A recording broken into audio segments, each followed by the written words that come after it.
Welcome to the Rim Break Rodeo. We hope this video helps. In this video, I will explain how to replace a Hyundai Santa Fe key fob battery.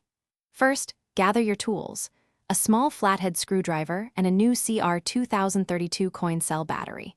Having the correct battery, typically a CR2032, is crucial for proper function. Make sure your workspace is clean and well lit to prevent losing any small parts during the process. This simple preparation will make the entire replacement much smoother. Next, let's open the key fob. Look for a small slot, usually on the side or bottom edge of the fob. Insert your small flathead screwdriver into this slot.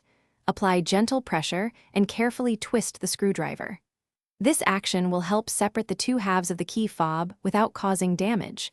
Take your time to avoid scratching the plastic casing during this step. Now it's time to replace the battery. Once the key fob is open, you'll see the old coin cell battery.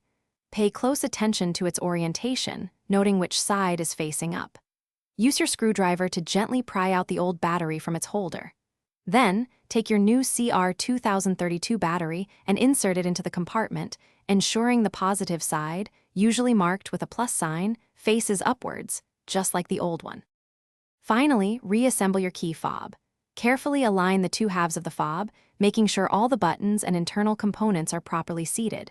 Gently press the halves together until you hear and feel them click securely into place. This ensures a tight seal and protects the internal electronics. Once it's closed, test your key fob to ensure it works correctly. Remember to check the description for the Little Trees Black Ice link and other great deals. Thanks for watching. Thanks for watching. Consider subscribing if we helped you.